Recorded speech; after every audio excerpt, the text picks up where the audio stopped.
Hi అండి, welcome to mom kitchen. ఈరోజు chicken fry ఎలా చేసుకోవాలో చూద్దామండి. రైస్ లెక్క కానీ చపాతీ లెక్క కానీ చాలా సూపర్గా ఉంటుందండి. రైస్లో రసం వేసుకొని ఫ్రై తింటే చాలా బాగుంటుందండి. ఇప్పుడు ఒక కడాయి పెట్టుకొని 3 టేబుల్ స్పూన్ ఆయిల్ వేసుకోవాలి.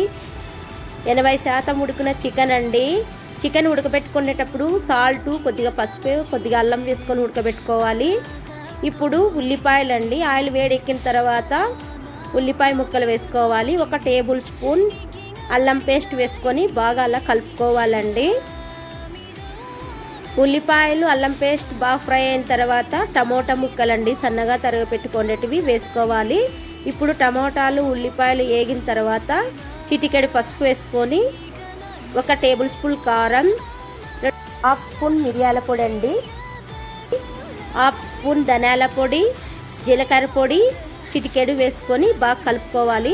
ఇప్పుడు మనం బాయిల్ చేసి పెట్టుకున్న చికెన్ కూడా వేసేసుకోవాలండి. చికెన్లో ఆల్రెడీ సాల్ట్ వేసి ఉడకబెట్టుకుంటాం కదండి. కొద్దిగా ఫ్రై అయిన తర్వాత సాల్ట్ చూసుకొని వేసుకోవాలండి. ఇప్పుడు బాగా కలిపిన తర్వాత సాల్ట్ తక్కువ ఉంటే సాల్ట్ వేసుకొని చిటికెడు టేస్టింగ్ సాల్ట్ వేసుకోవాలండి. బాగా కలిపిన తర్వాత ఒక 2 నిమిషాలు బాగా అలా కలుపుకోవాలి.